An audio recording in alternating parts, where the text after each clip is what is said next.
లోక్సభ ఎన్నికల్లో కలిసి పోటీ చేయాలని నిర్ణయించాయి ఎస్పీ బీఎస్పీ ఎన్నికల పొత్తులపై ప్రకటన చేస్తున్నారు మాయావతి అఖిలేష్ యాదవ్। ఇప్పుడు లైవ్ చూద్దాం।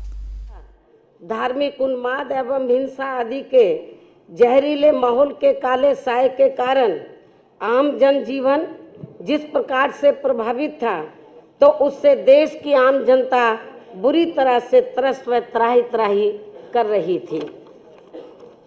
तो ठीक उसी प्रकार से आज भी उत्तर प्रदेश सहित पूरे देश की लगभग 125 करोड़ आम जनता बीजेपी की केंद्र व राज्य सरकारों की खासकर घोर चुनावी वायदा खिलाफी करने के साथ साथ इनकी गरीब, मजदूर, किसान, बेरोजगार व व्यापारी आदि विरोधी नीतियों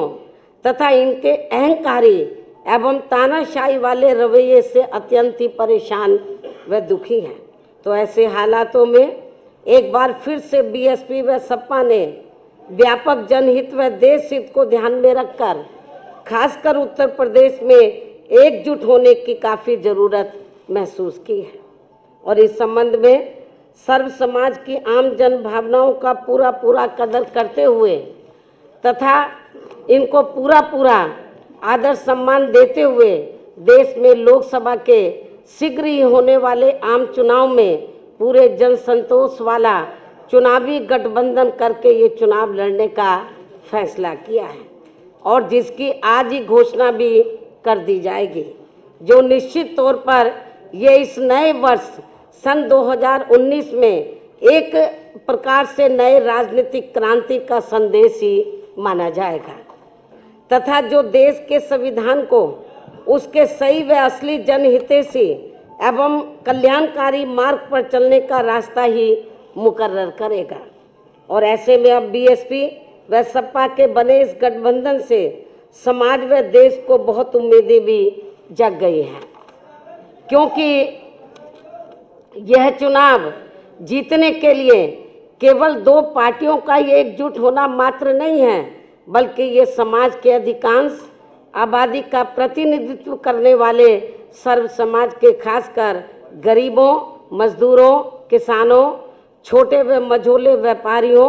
युवाओं, बेरोजगारों, महिलाओं व अन्य मेहनत का साम जनता के साथ साथ दलितों, शोषितों, पिछड़ों, मुस्लिम व अन्य धार्मिक अल्पसंख्यकों के हितों की रक्षा एवं इनका प्रतिनिधित्व करने वाली एक शक्ति भी है, जो आगे चलकर देश के बेहतर कल को बनाने वाली सामाजिक परिवर्तन एवं आर्थिक मुक्ति के मिशनरी लक्ष्य की प्राप्ति का एक खास सामाजिक एवं आर्थिक क्रांति का आंदोलन भी बन सकता है। इसके साथ ही वैसे आपको ये भी मालूम है कि देश में पिछले लोकसभा और उसके बाद उत्तर प्रदेश में विधानसभा के हुए आम चुनाव में भी बीजेपी ने जिस प्रकार से केंद्र व उत्तर प्रदेश में यहाँ बेईमानी से अपनी सरकार बनाई है और जिनकी गलत नीतियों व गलत कार्य प्रणाली आदि से जनता आज बहुत ज़्यादा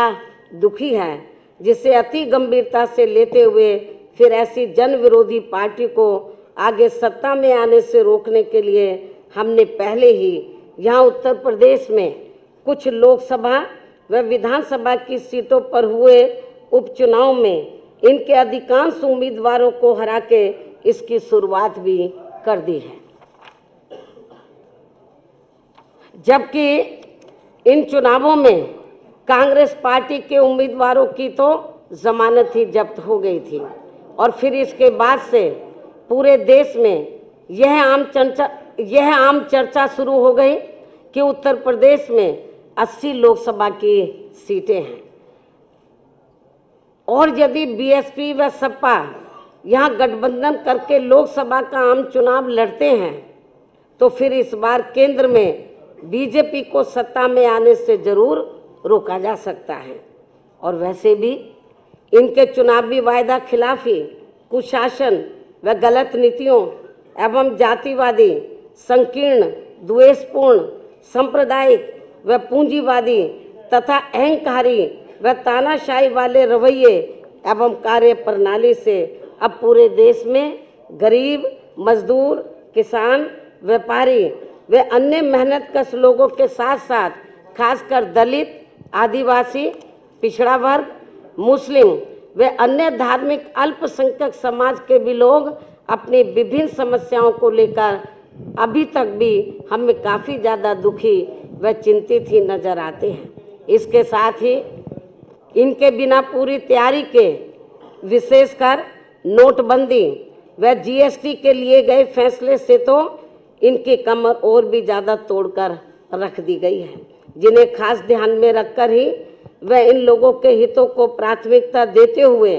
अर्थात इनके हितों में लखनऊ गेस्ट हाउस कांड को भी किनारे करके फिर हमने आबादी व लोकसभा की सीटों के हिसाब से भी देश के सबसे बड़े प्रदेश उत्तर प्रदेश में यहाँ लोकसभा का आम चुनाव गठबंधन करके लड़ने का ही फैसला लिया है, ताकि इस बार बीजेपी एंड कंपनी के लोगों को किसी भी कीमत पर केंद्र की सत्ता में आने से या विशेषकर उत्तर प्रदेश से ही रोका जा सके। और वैसे भी हमें ये पूरा भरोसा है कि जिस प्रकार से हमने अर्थात बीएसपी व सपा ने मिलकर अभी तक यहाँ लोकसभा व विधानसभा के हुए सभी उपचुनावों में बीजेपी के अधिकांश उम्मीदवारों को बुरी तरह से हराया है, तो फिर ये बीएसपी व सपा का बना गठबंधन देश में जल्दी ही होने वाले लोकसभा आम चुनाव में भी खासकर यहाँ उत्तर प्रदेश से बीजेपी के उम्मीदवारों को अब किसी भी कीमत पर कामयाब नहीं होने देगा, जिसकी हमें पूरी उम्मीद भी है। लेकिन अब यहाँ आप लोग हमसे ये भी जरूर जानना चाहेंगे कि हमने इस बने गठबंधन में कांग्रेस पार्टी को शामिल क्यों नहीं किया है। मैं जरूरी बातें आप लोगों के सामने रखना चाहूँगी ताकि आपको सवाल पूछने के लिए कोई तकलीफ ना उठानी पड़े। लेकिन अब यहाँ आप लोग हमसे ये भी जरूर जानना चाहेंगे कि हमने इस बने गठबंधन में कांग्रेस पार्टी को शामिल क्यों नहीं किया है, जबकि इस संबंध में आप लोगों को भी ये मालूम है कि आज़ादी के बाद काफ़ी लंबी अवधि तक केंद्र व उत्तर प्रदेश सहित देश के अधिकांश राज्यों में भी ज़्यादातर यहाँ कांग्रेस पार्टी ने ही एक सत्र राज किया है, जिसमें विशेषकर कमज़ोर वर्गों के साथ साथ गरीब, मजदूर, किसान, व्यापारी एवं अन्य विभिन्न क्षेत्रों में लगे मेहनतकश लोग आदि ये सभी काफ़ी ज़्यादा परेशान रहे हैं। और इनके शासनकाल में देश में गरीबी, बेरोजगारी व भ्रष्टाचार आदि भी काफ़ी ज़्यादा बढ़ा है, जिसकी वजह से ही फिर यहाँ बीएसपी व सपा सहित अनेकों और भी राजनीतिक पार्टियों का गठन हुआ, ताकि इन लोगों को इस पार्टी के कुशासन व मनमानी वाले राज से कुछ हद तक मुक्ति मिल सके। ऐसी स्थिति में केंद्र व राज्यों में चाहे सत्ता यहाँ कांग्रेस पार्टी या बीजेपी एंड कंपनी के लोगों के हाथों में आए तो भी बात एक ही है, अर्थात इन सब की नीतियाँ, सोच व कार्यशैली आदि अभी तक भी हमें लगभग एक जैसी अधिकांश नजर आती है। जैसे देश में रक्षा सौदों की खरीद फरोख्त के मामलों में इन दोनों ही पार्टियों की सरकारों में जबरदस्त घोटाले हुए हैं। बीएसपी व सपा का पूर्व में विधानसभा आम चुनाव के लिए हुआ गठबंधन का पिछला रहा अनुभव दोनों ही पार्टियों के लिए काफ़ी कारगर साबित हुआ है, अर्थात दोनों ही पार्टियों का वोट एक दूसरे के उम्मीदवारों को पूरी ईमानदारी से ट्रांसफ़र हुआ है, जिसकी वजह से अब हमें यहाँ लोकसभा के होने वाले आम चुनाव में बीएसपी व सपा का गठबंधन करके ये चुनाव लड़ने में कोई भी परहेज नहीं है। और अब हमें पूरा भरोसा है कि यहाँ बीएसपी व सपा का बना ये गठबंधन इस बार केंद्र में बीजेपी को किसी भी कीमत पर सत्ता में आसीन नहीं होने देगा और इनको इस बार हर हालत में यहाँ उत्तर प्रदेश से ही रोक देगा, बशर्ते यदि इस पार्टी ने पूर्व की तरह यहाँ वोटिंग मशीनों में कोई गड़बड़ी नहीं की तथा ना ही इन्होंने खासकर राम मंदिर निर्माण के नाम पर यहाँ की जनता की धार्मिक भावनाओं के साथ कोई खिलवाड़ आदि किया। इन्हीं जरूरी बातों के साथ ही अब मैं उत्तर प्रदेश में बीएसपी व सपा के बने इस गठबंधन के संदर्भ में ये कहना चाहूँगी कि उत्तर प्रदेश में इन दोनों पार्टियों का यहाँ लोकसभा चुनाव में एक साथ मिलकर चुनाव लड़ने का हमारा ये गठबंधन फाइनल हो चुका है और इसके लिए हमने दिनांक 4 जनवरी को दिल्ली में इकट्ठा बैठकर वे काफ़ी गहन सोच विचार करके प्रदेश की सभी 80 लोकसभा की सीटों का फाइनल बंटवारा भी कर लिया है। और इसके बाद हमें ऐसा भी लगता है कि इसकी भनक पड़ते ही उसी दिन फिर बीजेपी ने घबराकर अपनी पूर्व की गई तैयारी के मुताबिक हमारे बने इस गठबंधन को कमजोर करने व तोड़ने के लिए एक सोची समझी रणनीति व साजिश के तहत सपा के अध्यक्ष श्री अखिलेश यादव का नाम जानबूझकर खनन मामले से जोड़कर व इनकी छवि को धूमिल करने के लिए मीडिया आदि में बड़े पैमाने पर उछाल दिया, जिसकी हमारी पार्टी कड़े शब्दों में निंदा करती है। और ऐसे में हमारी पार्टी पूरे तौर से हर स्तर पर इनके साथ खड़ी है, जबकि इस पार्टी को अर्थात बीजेपी को ये मालूम होना चाहिए कि इनकी इस घिनौनी हरकत से अब बीएसपी व सपा के बने इस गठबंधन को और भी ज़्यादा मजबूती मिल जाएगी। और अब इससे इनका श्री शिवपाल यादव पर